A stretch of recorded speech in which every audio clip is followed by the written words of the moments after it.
Hello दोस्तों, कैसे हो आप सब। मैं उम्मीद करता हूं आप सब अच्छे होंगे।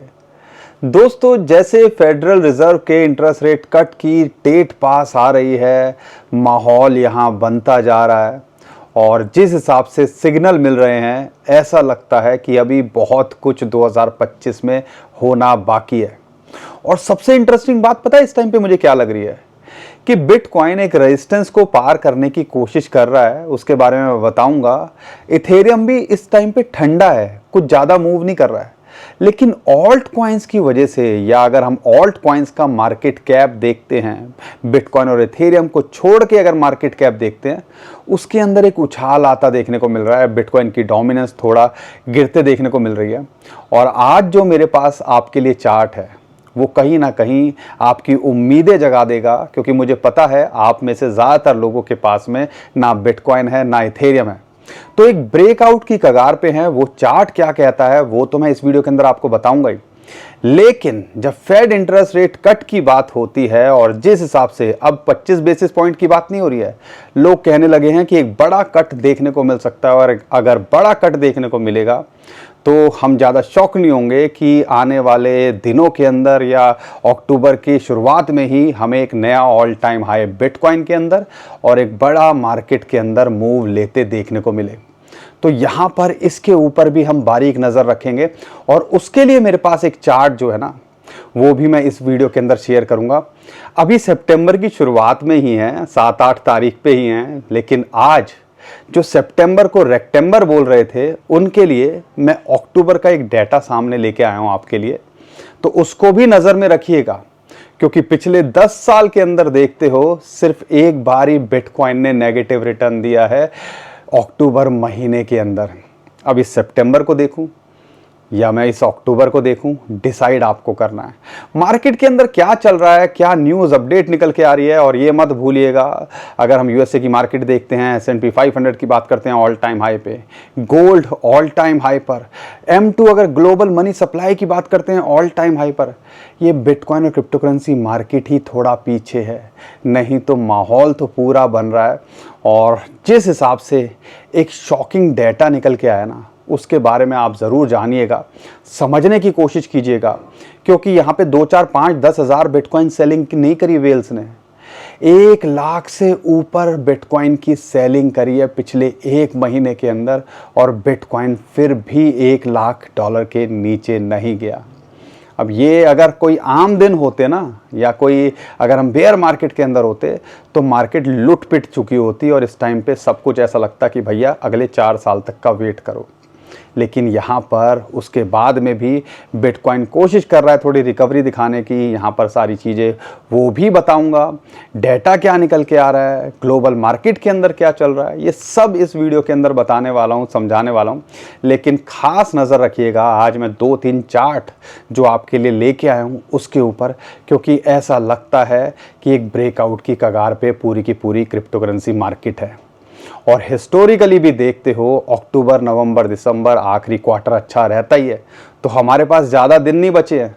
अपनी अगर तैयारी नहीं करी है तो तैयारी करके रख लो, लेकिन ध्यान रखिएगा रिस्क तो रहता है। हिस्ट्री रिपीट हो ना हो हम नहीं कह सकते, लेकिन हम उसके बारे में बता के सारी चीज़ों को वर्कआउट तो कर सकते हैं।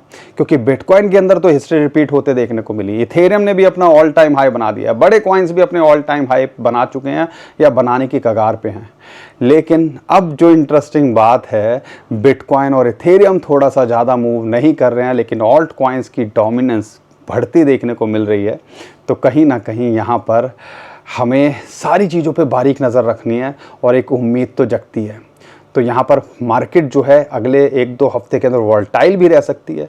तो सारी बात आपके सामने रखूँगा, तो वीडियो को एंड तक ज़रूर देखिएगा। और हम तो दोस्तों सिचुएशन कैसी भी हो आपके साथ बने रहने की कोशिश करते हैं। तो हमारे चैनल को सब्सक्राइब, वीडियो को लाइक और शेयर ज़रूर करिएगा, और इस वीडियो को शेयर करके लोगों तक पहुंचाइए, ताकि उनको भी पता चले कि यहाँ पर सिर्फ मार्केट के अंदर लोग लुटते पिटते नहीं हैं। कई लोगों की यहाँ पर किस्मत भी चेंज होती है, लेकिन वही थोड़ी समझदारी से दिखाएंगे, इसको भी एक फाइनेंशियल टूल की तरह लेंगे। तो उम्मीद करता हूँ यहाँ से आप कुछ ना कुछ अच्छा करके जाएंगे। लेकिन सबसे पहले बात करेंगे बिटकॉइन और क्रिप्टो करेंसी को लेके मार्केट के अंदर चल क्या रहा। बहुत दो तीन इंपॉर्टेंट चीज़ें हैं जो आपको समझनी है, और वो कहीं ना कहीं ऐसा लगाता है कि एक पुश देखने को मिल सकता है, और हम बिटकॉइन के ETF को कभी भी नज़रअंदाज नहीं करते हैं। बिटकॉइन के ETF के अंदर कल 3000 से ज़्यादा बिटकॉइन यहाँ खरीदते उनको देखने को मिला, यानी इनफ्लो देखने को मिला, जो कि पिछले हफ्ते थोड़ा सा रेड के अंदर था। तो हफ्ते की शुरुआत तो अच्छी देखने को मिली, और इसी की वजह से बिटकॉइन $1,12,000 के पार पहुँच गया था। एक रेजिस्टेंस है 21 डे मूविंग एवरेज और 100 डे मूविंग एवरेज, जिसको पिछले, अगर 100 डे मूविंग एवरेज को देखते हैं तो पिछले हफ्ते भर से कोशिश कर रहा है, 8-9 दिन से इसको ब्रेकआउट नहीं कर पा रहा है, लेकिन कल इसके ऊपर क्लोज हुआ और अभी भी एक रेजिस्टेंस वो फेस कर रहा है। लेकिन उम्मीद है जिस हिसाब से यहाँ पे क्लोजिंग उसके ऊपर हुई है तो हमें एक ब्रेकआउट लगता देखने को मिल सकता है। तो इसके ऊपर नज़र बतानी है, जो है बना के रखनी है। टेक्निकल है, थोड़ा सा आगे और डिटेल में बात करूंगा, लेकिन कल इनफ्लो अच्छा रहा, जो कि एक पॉजिटिव सिग्नल दे रहा है, कहीं ना कहीं माहौल बन रहा है। लेकिन जो सबसे इम्पॉर्टेंट चीज़ है जो आपको नज़र रखनी है वो है फेड के इंटरेस्ट रेट कट की जो बात निकल के आ रही है। अब तो ऐसा लगता है, श्योर ही लगता है कि फेड इंटरेस्ट रेट कट करेगा। पहले बात हो रही थी कि 25 बेसिस पॉइंट, अब उसके चांसेस 50 बेसिस पॉइंट के भी बढ़ते जा रहे हैं। जो सिचुएशन है ग्लोबली जो निकल के आ रहा है, यूएसए की मार्केट से जो डाटा निकल के आ रहा है, वो कहीं ना कहीं सपोर्ट करता है कि एक बड़ा मेजर कट भी होता देखने को मिल सकता है। एक मेजर कट हो तो एक मार्केट के अंदर बड़ा उछाल आता देखने को मिल सकता है। अगर हिस्टोरिकली देखते हैं, चार्ट भी है, मैं आगे बताऊंगा। लेकिन अगर मैं कहता हूँ 25 बेसिस पॉइंट भी हो और अगले 2-3 महीने तक वो कट चलें, लगातार 2-3 हो, तो माहौल और एक रैली जो है सस्टेन कर पाएगी, और हमें लगता है वो ज़्यादा बेटर रहेगा ओवरऑल मार्केट के लिए। लेकिन मैं जो एक इम्पॉर्टेंट चीज़ है जो आपको यहाँ पता होनी चाहिए वो है जो डाटा निकल के आ रहा है इस हफ्ते के अंदर 2-3 चीज़ें होनी है, और एक बड़ा हफ्ता है, और उसके बाद आपको पता ही है 17 तारीख को फेड इंटरेस्ट रेट कट करेगा। अगर हम आज की बात करते हैं, अगर हम आज की बात करते हैं, US non farm payroll annual revision, उसका डाटा निकल के आना है। ये कहीं ना कहीं हेल्प करते हैं फेड को डिसाइड करने के अंदर कि भैया इंटरेस्ट रेट घटाने हैं, बढ़ाने हैं, या सस्टेन रखने हैं, वही रखना है जो अनचेंज रखना है। कल जो आना है US PPI producer price index data, लेकिन 11 तारीख के ऊपर नज़र रखिएगा, और वहाँ पे आना है यूएसए का CPI डाटा और ECB डाटा, जो कहीं ना कहीं इम्पैक्ट डालते हैं डायरेक्टली। ऐसा लगता है कि हाँ, उससे फेड जो है कहीं ना कहीं हेल्प मिलती है कि इंटरेस्ट रेट कितना कट होता देखने को मिल सकता है। तो यहाँ पर चांसेस पूरे हैं फेड इंटरेस्ट रेट कट करता देखेगा, और अगर ये डाटा भी सपोर्ट कर गया तो आप समझ लीजिएगा जो 25 बेसिस पॉइंट की बात कर रहे थे वो 50 बेसिस पॉइंट की बात करेंगे, यानी कि एक बड़ा कट होता देखने को मिल सकता है, जैसा हमने पिछले साल देखा था। अब पिछले साल देखने से हुआ क्या था आपको बताता हूँ। अब उसके लिए हम जाते हैं एक चार्ट पर, जो 1-2 चार्ट और हैं वो ऑल्ट कॉइन्स के मैं आगे बात करूँगा, लेकिन इसको बताना ज़रूरी है। अगर हम देखते हैं सितंबर 2024 के अंदर, जैसा कि आपको स्क्रीन पे दिख रहा है, जब फेड ने इंटरेस्ट रेट कट किया था, उसके 2 महीने के अंदर बिटकॉइन ने एक नया ऑल टाइम हाई लगाया था। और अगर आप ये देखते हो, ऑलमोस्ट $50,000 से सीधा ये जो है आपका कह लीजिए कि $1,00,000 के आसपास या जो है उसके पार जाता हमें देखने को मिला था। अब सेम ही चीज़ ऐसे है, अगर इंटरेस्ट रेट कट होता है तो पूरे चांसेस ये बन रहे हैं कि आपको कोई 17 तारीख को इंटरेस्ट रेट कट होना है, इमीडिएटली हो सकता है एक मूव हो, फिर थोड़ी करेक्शन हो, तो उससे परेशान नहीं होना।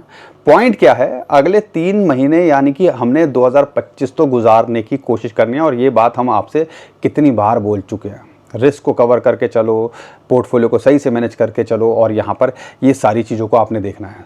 तो फिर लेकिन हमने 2-3 महीने के अंदर जो इम्पैक्ट देखते हैं, खासकर अक्टूबर-नवंबर, हमें लगता है एक ऑल टाइम हाई और एक बड़ा मूव बिटकॉइन और क्रिप्टो करेंसी मार्केट लेते देखने को मिल सकती है, और ये कहीं ना कहीं बिटकॉइन का प्राइस $1,50,000 या उसके पार भी ले जाते देखने को मिल सकती है। अब कई लोग बोलेंगे यार पता नहीं जाएगा कि नहीं जाएगा, आज तो $1,10,000 पे घूम रहे हैं। आपको पता है 2-3 महीने ही चाहिए होते हैं, या 1-2 महीने ही चाहिए होते हैं, जब माहौल बनता है तो फिर आपको पता है क्या मार्केट अच्छा करती है। लेकिन अच्छी बात क्या है, जो माहौल बन रहा है, हमें लगता है बिटकॉइन के साथ में ओवरऑल क्रिप्टो करेंसी मार्केट को अच्छा करना चाहिए, और जिसके सिग्नल कई जगह से मिल भी रहे हैं। अक्टूबर के डाटा की बात करता हूँ अभी मैं, अब आपको थोड़ा सा और इंटरेस्टिंग बनाता हूँ इस वीडियो को। और अक्टूबर के डाटा की बात करता हूँ। सितंबर में आपको पता है ज़्यादातर नेगेटिव रहता है, 12 साल में 13 साल में से 4 बार ही ऐसा हुआ है जो पॉजिटिव रहा है, अदरवाइज नेगेटिव ही रहा है। लेकिन इस बार भी देखते हो अच्छा पॉजिटिव ही है, पिछले 2 साल की तरह। कहीं ना कहीं जो हम बात कर रहे थे शायद रेक्टेम्बर की जगह जिस हिसाब से माहौल बन रहा है, सारी चीज़ें अपने ऑल टाइम हाई पे हैं, एक बड़ा बुल रन ट्रिगर भी करता है इस महीने से, और जो न्यूज़ और अपडेट निकल के आ रही है वो कहीं ना कहीं उसको सपोर्ट भी करती हैं। तो मिड या उसके बाद एक बड़ा मार्केट के अंदर मूव देखने को मिल सकता है। अक्टूबर के डाटा अगर आपको शॉक ना करे तो मुझे बताना, पिछले 10 साल के अंदर एक बार ही ऐसा हुआ है कि अक्टूबर ने यहाँ पे नेगेटिव रिटर्न दिया है। और मज़े की बात क्या है कि यहाँ पर अगर हिस्टोरिकली डाटा देखता हूँ तो हाफिंग ईयर के बाद जो साल होता है जिसको हम बुलिश ईयर कहते हैं, उसमें 40% एक बार दिया 2021 में, उससे पहले ऑलमोस्ट 47% 2017 में, और उससे पहले 60% से ऊपर 2013 में। अब ये बताओ, अब इसको देख के मैं अक्टूबर तक क्यों ना रुकूं? कहने का मतलब इन शॉर्ट ये है। तो आपको कहने की बात है कि ओवरऑल देखना है, आपको डिसाइड आपको करना है। माहौल बन रहा है, हम डॉट कनेक्ट करने की कोशिश कर रहे हैं। हर कोई सोच रहा था यार मार्केट कुछ करेगी नहीं, और आप ये मत भूलिएगा जब भी आम आदमी जो सोचता है ना उसके ज़्यादातर उल्टा होता है, और वही चीज़ हमें देखने को मिल रही है। पिछले 30-40 दिनों के अंदर एक और जो शॉकिंग डाटा निकल के आया, और वो कहीं ना कहीं आपको जानना चाहिए, और वो क्या है उसको भी थोड़ा समझो ताकि आपको ओवरऑल चीज़ों को ओवरऑल समझ पाएँ। बिटकॉइन ने जो है ना इतना बड़ा जो है डंप झेला है। अगर हम बेयर मार्केट के अंदर होते ना तो शायद यार यहाँ पर धज्जियाँ उड़ चुकी होती, मैं तो ये बोलूँगा। लेकिन यहाँ पे देखो 1,15,000 जो क्रिप्टो कॉइन का डाटा निकल के आ रहा है, 1,15,000 जो है बिटकॉइन के जो है सेलिंग हुई, जो कि मिड 2022 के बाद में सबसे बड़ी सेलिंग थी पिछले एक महीने के अंदर। Almost $12.7 billion. अब $12.7 बिलियन कितना होता है? अगर इतनी बाइंग आ जाए ना तो यहाँ पर ये 1.25 क्या 1.30-1.40 तक भी कैसे पहुँच जाएगा आपको आइडिया भी नहीं लगेगा। तो यहाँ पे अगर समझाता हूँ कन्वर्ट करके इस अमाउंट को, तो थोड़ा सा इसको आप और अच्छे समझ पाओगे कि कितनी बड़ी बात है ये। इसका होता है कि 1,13,000 करोड़ रुपए, 1,13,000 रुपये नहीं बोल रहा हूँ मैं, 1,13,000 करोड़। यानी कि 1,13,000 लोगों के पास अगर 1-1 करोड़ हो तो सोचो, एक बंदे के पास 1 करोड़ होता तो क्या, ऐसे 1,13,000 बंदों के पास में 1 करोड़ हो। या इसको उल्टा कर दो कि 1 करोड़ बंदों के पास में 1,13,000 रुपये हो, कितनी बड़ी बात होती है। तो ये आपको समझना है, इतनी सेलिंग के बाद में भी बिटकॉइन यहाँ झेल गया और अभी भी $1,10,000 के आसपास चलने की कोशिश कर रहा है। और यहाँ पर यही चीज़ जब जर्मनी की गवर्नमेंट ने बेचा था, अगर आपको याद होगा, 75,000 से बिटकॉइन $50,000 तक आ गया था, 25,000 का डंप। और आज की डेट में 1.25 लाख से हमें 1,10,000 पे हैं, 10,000 का जो है 10-15,000 का जो है हमें डंप देखने को मिला। तो ये आपको रियलाइज़ नहीं करना चाहिए कहीं ना कहीं। और जिस हिसाब से बड़े लोगों का गेम हो चुका है, बिटकॉइन ETF हो, माइक्रो स्ट्रेटजी हो, बड़ी बड़ी कंपनीज़ हो, और यहाँ पर जब हमारी दिल की धड़कनें बढ़ रही थी ना, जो डाटा निकल के आ रहा है, मैं किसी आम कंपनीज़ की बात नहीं कर रहा हूँ, जो लिस्टेड कंपनी हैं, जो ट्रेड होती हैं कंपनीज़, अगर उनकी बात करते हैं तो यहाँ पर एक नहीं 10 लाख बिटकॉइन उनके अपने रिज़र्व के अंदर होल्ड कर चुकी हैं, जिसमें एक मेजर तो आपको पता ही है माइक्रो स्ट्रेटजी है, जिसको हम स्ट्रेटजी बोलते हैं, और वो लगातार बाइंग कर रहे हैं। 2 दिन कल भी उनकी अनाउंसमेंट आई, भाई 3,000 बिटकॉइन और बाई कर लिए। तो ये चल रहा है हमारे साथ में, और हम यहाँ पर ये सोच रहे हैं कि मार्केट के अंदर हो क्या रहा है। कहीं ना कहीं ये बातें कॉन्फिडेंस देती हैं कि यार बिटकॉइन और क्रिप्टो करेंसी मार्केट के अंदर अभी बहुत कुछ होना बाकी है। और जिस हिसाब से ये जो डाटा और ये चार्ट्स मैं आपके साथ शेयर कर रहा हूँ ना, इसको थोड़ा सा एनालाइज करो, थोड़ी सी समझदारी दिखाओ, रिसर्च करो और डॉट को कनेक्ट करो, और यहाँ पर अपने रिस्क को सही से करके चलोगे तो मैं उम्मीद करता हूँ यार अभी हमें बहुत कुछ अगले 100 दिनों के अंदर, ऑलमोस्ट 100 दिन रह गए हैं 2025 ख़त्म होने में, देखना बाकी है। और ये मत भूलिएगा, थोड़ा सा कई बार क्या होता है, झिंझोड़ना पड़ता है, समझाना पड़ता है। टोटल बिटकॉइन कितने बनेंगे? 2,10,00,000, जिसमें से कहते हैं कि भाई यार 5-10% तो नेटवर्क में खो गए हैं, मतलब किसी की लॉस हो गई है, कहीं चले गए हैं। लेकिन हम टोटल पॉपुलेशन है 8.1 बिलियन। तो अगर हर बंदे को भी देखोगे तो एक बिटकॉइन हर की आज की डेट में अगर चाहेगा भी तो भी नहीं रख सकता। और ये बड़े बड़े जो वेल्स, इंस्टीट्यूशंस, ETFs जो लाखों बिटकॉइन लेके बैठे हैं, कहीं ना कहीं ये अब इनके पास कंट्रोलिंग पावर जाती जा रही है। और ये सिर्फ बिटकॉइन के साथ में नहीं है, इथेरियम और सोलाना के साथ में भी है। बिटमाइन एक कंपनी है जो लगातार इथेरियम की बाइंग कर रही है, वो भी 1.5% की सप्लाई को ऑलरेडी बाय कर चुकी है। 7-8 बिलियन डॉलर की जो है वो इथेरियम बाय कर चुके हैं। और ये कुछ ज़्यादा, ये पिछले 2-3 महीनों के अंदर ये सारा खेल हुआ है। सोलाना के अभी एक रिज़र्व है, वो 1%, 1.5% की सप्लाई को जो है बाय कर चुका है। तो हमें क्या ये सब समझने की कोशिश नहीं करनी चाहिए यार? ये जो बड़े बड़े इंस्टीट्यूशंस हैं जो एक एक पाई का हिसाब रखते हैं, हज़ारों लोगों की उनकी टीम होती है जो दिन रात रिसर्च करती है, लाखों करोड़ों रुपए की वो सैलरी दे देते हैं, अगर वो इन सारी चीज़ों पे फोकस कर रहे हैं तो क्या हमें थोड़ा सा इस बारे में दूसरे तरीके से सोचना नहीं चाहिए? या भैया दिल की धड़कनें बढ़ानी है, लीवरेज पे लोगे हाई तो आपकी दिल की धड़कनें बढ़ेंगी। क्योंकि जब कंट्रोल बड़े लोगों के हाथ में चला जाता है, उनको पता होता है कहाँ गुड़िया को नचाना है और कहाँ भगाना है और कहाँ बिठाना है। तो ये आपको समझना है। तो हम जो है वो पपेट ना बन के रह जाएं इनके, ठीक है ना? वो कह ना कठपुतली, गुड़िया कह रहा हूँ, कठपुतली ना बन के रह जाएं कि जहाँ वो मार्केट डंप करेंगे तो फिर हम बैठ जाएंगे, फिर उठने में कई लोग तो उठ ही नहीं पाते हैं। तो ये चीज़ें आपको समझने की कोशिश करनी है और पिच पे बने रहने की कोशिश करनी है, ठीक है? बस ये है कि जहाँ इतना है 100 दिन या 2025 तक बने रहने की कोशिश करो। उम्मीद करता हूँ इन सारी चीज़ों से एक आइडिया लगा होगा। और जिस हिसाब से गोल्ड के प्राइस की बात करते हैं और USA की मार्केट S&P 500 की बात करते हैं, सिल्वर की बात करते हैं, मनी सप्लाई की बात करते हैं, ग्लोबल M2 जिसको हम कहते हैं, तो वो कहीं ना कहीं इसी तरफ इशारा दे रहा है कि इसके अंदर भी एक बड़ा मूव आउट ड्यू होता जा रहा है। अगर मैं शॉर्ट टर्म में बिटकॉइन की बात करता हूँ, थोड़ा सा इसको समझने की कोशिश कीजिएगा। आप में से बहुत सारे लोग बोलेंगे चार्ट्स काम नहीं करते हैं। मार्च के अंदर जब बिटकॉइन का प्राइस $80,000 आ गया था ना, तब हमने आपके साथ में एक चार्ट शेयर किया था और हमने $1.25 का वो चार्ट आपको बना के दिया था। और 1,22,000 से $1.25 हम क्यों बोलते थे कि इसके टारगेट हो सकते हैं, उसको समझने की कोशिश करना। ये चार्ट मैं मार्च का शेयर कर रहा हूँ क्योंकि अगला चार्ट जो मैं शेयर कर रहा हूँ वो कहीं ना कहीं फिर आप रिलेट कर पाओगे, हाँ यार एक ब्रेकआउट क्यों लगता देखने को मिल सकता है ऑल्ट कॉइन मार्केट के अंदर। अब वो चार्ट को शेयर करता हूँ और वो चार्ट था इन्वर्स हेड एंड शोल्डर का। पहले जो है देखो, हेड एंड शोल्डर होता है लेफ्ट राइट और ये हमारा हेड, ठीक है? जब हेड एंड शोल्डर बनता है और नीचे ब्रेक डाउन करता है तो कहीं ना कहीं वो बेरिश होता है। लेकिन इन्वर्स हेड एंड शोल्डर के अंदर जब अपना ये जो शोल्डर को ब्रेकआउट करता है, राइट शोल्डर को, तो फिर हम एक बड़ा मूव देखते हैं। और जब ये $1,10,000 लगाने के बाद ऑलमोस्ट $80,000 पे आ गया था, रीटेस्ट कर रहा था, और हमने आपके साथ में शेयर भी किया था कि भैया ये अपनी नेक लाइन को रीटेस्ट कर रहा है और यहाँ से बाउंस बैक करने के चांसेस हैं। और अगर हिस्टोरिकली जो चार्ट को एनालाइज करते हो तो $1.25 का टारगेट बनता है। और फाइनली उसने वहाँ हिट किया और उसके बाद रिजेक्ट होता देखने को मिला। तो टेक्निकल्स काम करते हैं, मूविंग एवरेजेस काम करती हैं, फिबोनाची रेशियो काम करती हैं, ये जो चैनल्स होते हैं वो काम करते हैं। 1,07,000 1,08,000 पे क्यों आया? क्योंकि चैनल की सपोर्ट मिल रही थी, इसको ट्रेंड लाइन की एक सपोर्ट मिल रही थी।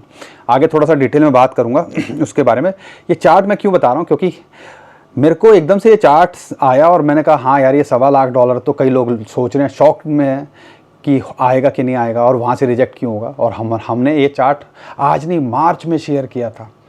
तो ये आपको समझने की कोशिश करनी है। ऐसा नहीं है, टेक्निकल्स काम करते हैं। 70-80% भी अगर अच्छे से काम कर रहे हैं तो यानी कि आप थ्रू हो, एक अच्छा कर रहे हो आप। अब थोड़ा पहले मैं बिटकॉइन की बात करता हूँ। अब यहाँ पे देखते हो बिटकॉइन एक 100 डे मूविंग एवरेज और 21 डे मूविंग एवरेज की सपोर्ट जो है रेजिस्टेंस को फेस कर रहा है, जो कि $1,12,000 पे आती है। अगर ये इसके ऊपर ब्रेकआउट कर पाया तो आप समझ लीजिए हम एक बड़े मूव के लिए दोबारा से तैयारी कर रहे हैं, और जिसके चांसेस हमें ज़्यादा लगते हैं कि आने वाले टाइम के अंदर यहाँ से अगर ये पार करता है तो 1,15,000 सीधा जाएगा।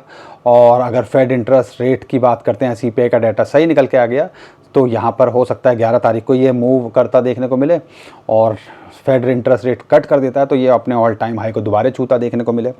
लेकिन अगर यहाँ से रिजेक्ट होता है तो एक इंपॉर्टेंट सपोर्ट इसको 1,07,000 से 1,08,000 है, जो कि आप कह लीजिए चैनल कह लीजिए या ट्रेंड लाइन की सपोर्ट है। और लास्ट टाइम जब इसको ब्रेकआउट किया था तो इसने सीधा एक बड़ा मूव दिखाया था। तो ऐसा लगता है कि यहाँ पर एक फ़िलहाल सपोर्ट है और एक इंपॉर्टेंट सपोर्ट वही 200 डे मूविंग एवरेज, फिबोनाची की रेशियो और $1,00,000 साइकोलॉजिकल सपोर्ट है। तो वहाँ तक आ जाए तो एक बड़ी अपॉर्चुनिटी की तरह होगा। लेकिन यहाँ पर आपको सारी चीज़ों को ऑब्ज़र्व करना है और उस हिसाब से देखना है कि यार लाइंस हैं, शॉर्ट टर्म में ये है और लॉन्ग टर्म में हम क्या फोकस कर रहे हैं, हमने ऑलरेडी आपके साथ में पहले ही शेयर कर दिया। आपको मेरी बातें तो समझ में आ रही हैं? ये डॉट कनेक्ट कर पा रहे हो ना? नहीं कर पा रहे हो तो थोड़ा सा एक बार वीडियो को एनालाइज करो, सारे पॉइंट्स को लिखो और फिर उनको कनेक्ट करने की कोशिश करो। और जो इंपॉर्टेंट चीज़ें बता रहा हूँ, एक नोट और जो है ना एक कॉपी और जो है पेन लेकर बैठा करो, लिख लिया करो कि इसमें से मेरे को क्या करना है। यही रिसर्च होती है। जब हमने 2 दिन लगाए हैं इस रिसर्च के अंदर, तो आप आधा घंटा लगा के इन सारी चीज़ों को देखो और दूसरे अपने डाटा से कंपेयर करो, आपके लिए क्या सही है क्या नहीं है। उसके बाद अपनी जो है आपको कोशिश करो कि मैं क्या कर सकता हूँ इस पोजीशन के अंदर। और अगर आपको मेरी बातें समझ में आ रही हैं, भाई को सपोर्ट कर दिया करो, वीडियो को लाइक और शेयर कर दिया करो। लेकिन जिसका इंतज़ार कर रहे थे, जिसका मुझे था इंतज़ार, वाह ये तो गाना है, उसकी बात करता हूँ। और आज मैं जिस चार्ट की बात करूँगा वो चार्ट है formation of cup and handle pattern. जैसे हमने इन्वर्स हेड एंड शोल्डर ना, ऐसे ही कप एंड हैंडल पैटर्न होता है। अब उसके अंदर, या इसको आप वही इन्वर्स हेड एंड शोल्डर की तरह भी कंसिडर कर सकते हैं, लेकिन कप एंड हैंडल ज़्यादा इस पे लग रहा है। तो यहाँ पे वही उसकी नेकलाइन होती है, एक कप का बॉटम होता है, एक हैंडल होता है। तो कहीं ना कहीं हम जो ऑल्ट कॉइन्स को देखते हैं, मार्केट कैप को, मैंने इसमें से बिटकॉइन और इथेरियम को हटा दिया है। तो उसके अलावा अगर मार्केट कैप देखते हैं तो यहाँ पर ऑलमोस्ट $1.1 ट्रिलियन के आसपास है। और ये कप की जो नेक लाइन है, या आप कह लीजिए नेक लाइन है हैंडल की, तो वो एक इस टाइम पे एक रेजिस्टेंस यहाँ मिल रही है।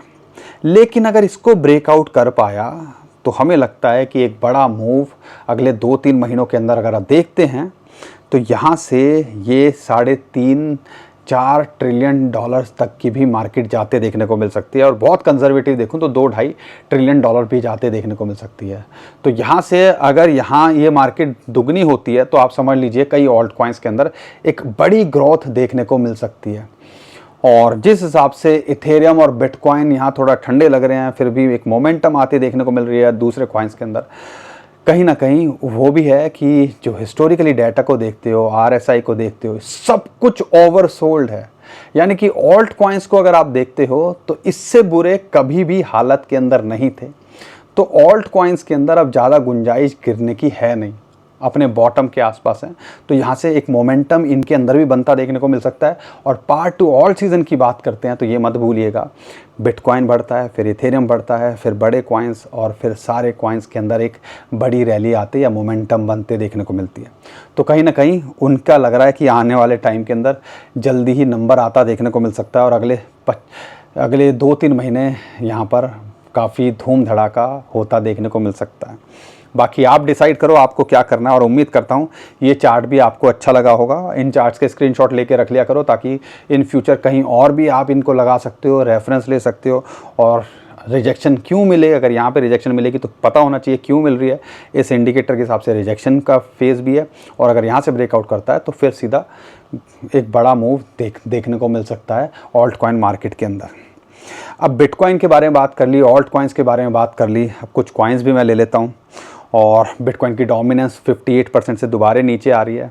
तो कहीं ना कहीं जो हम सोच रहे हैं, और हम तो फिंगर क्रॉस करके बैठे हुए हैं कि यार 45 से लेके 40 के बीच में आ जाए तो यहाँ पे कई लोगों की किस्मत चेंज करते देखने को मिलेगी। लेकिन उसके लिए पिच पे डटे रहने की कोशिश करनी है, रिस्क को कवर करके कोशिश करनी है। हम फाइनेंशियल एडवाइज़र नहीं हैं, हम जो कर रहे हैं, हमने अपना 8-10 साल का जो एक्सपीरियंस है वो शेयर कर रहे हैं, जो हम सीख रहे हैं मार्केट के अंदर चल रहा है सिखाने की कोशिश कर रहे हैं। तो अपनी रिसर्च भी करा करो, अपने फाइनेंशियल एडवाइज़र से पूछ के करा करो जो भी करते हो। लेकिन यहाँ पे अगर मैं कुछ कॉइन्स की बात करता हूँ, इथेरियम 21 डे मूविंग एवरेज जो कि लगभग $4400 आती है, वो एक रेजिस्टेंस मिल रही है, एक सपोर्ट है। अगर एंट्री के लिए देख रहे हो तो 2 लेवल पे एंट्री यहाँ बनती है, एक तो 41 से $4000 और एक 35 से $3300। अगर यहाँ आए तो 2 ये अपॉर्चुनिटी की तरह हो सकता है। और यहाँ से ब्रेकआउट देखते हैं तो लगता है कि ये 48 से $5000 शॉर्ट टू मिड टर्म में लगता देखने को मिल सकता है, यानी कि अपने ऑल टाइम हाई को हिट करता देखने को मिल सकता है और पूरा पोटेंशियल रखता है $6.5 से $7, $6,500 से $7,000 जाने का ये पोटेंशियल लगता है। सोलाना भी कहीं ना कहीं एक ब्रेकआउट के मूड में लग रहा है। अभी 200 डे मूव जो 0.618 फिबोनाची की रेशियो है $220 एक रेजिस्टेंस का काम कर रही है। अगर इसके पार जाता है तो यहाँ पे ये भी आपको ऑल टाइम हाई को छूता देखने को मिल सकता है। एंट्री के लिए देख रहे हो वही 190 से लेके 180 के बीच में, और एक इम्पॉर्टेंट एंट्री 160 से $150 के बीच में इसको मिलती है। एक बहुत सारे लोग हमसे वर्ल्ड लिबर्टी के लिए बोल रहे हैं। वर्ल्ड जो इसके अंदर बहुत चीज़ें रूमर सुनने को मिल रहे हैं, कई लोगों के एड्रेस ब्लॉक कर दिए हैं, मैनिपुलेशन भी कई लोग कह रहे हैं बड़ी हावी है, और आपको पता है इसमें जो असली कमाई है कौन कर रहा है। तो भैया हम तो ऐसे कॉइन से थोड़ा सा दूर ही रखने की कोशिश करते हैं। कोई अच्छी टीम यूज केस कॉइन जिसमें ट्रेंडिंग हो, RW का नैरेटिव चलता देखने को मिल सकता है, AA का चलता देखने को मिल सकता है, तो उन पे फोकस करो, बेटर है। हमने ट्रम्प और वो जो कॉइन झेल लिए हैं, पहले ट्रम्प कॉइन और मेलानिया कॉइन, उसके बाद तो भैया हम तो दूर ही हैं। लेकिन अगर होल्ड करके बैठे हुए तो ऐसा लगता है 0.24 और फिर ये $0.3 तक भी जाता देखने को मिल सकता है, बट हम इसके अंदर कुछ नहीं कर रहे हैं। लेकिन अगर कार्डानो की बात करते हैं, 0.8 जो 50 डे मूविंग एवरेज को ब्रेकआउट करता देखने को मिल रहा है। एक इमीडिएट रेजिस्टेंस है $0.9, अगर उसके पार जाता है तो आने वाले टाइम के अंदर ये भी $1 और $1.2 शॉर्ट टू मिड टर्म में और लॉन्ग टर्म में ये भी अच्छा पोटेंशियल रखता है। एक एंट्री यहाँ बनती है और एक एंट्री $0.7 के आसपास अगर ये मिल जाए तो आप फोकस कर सकते हो।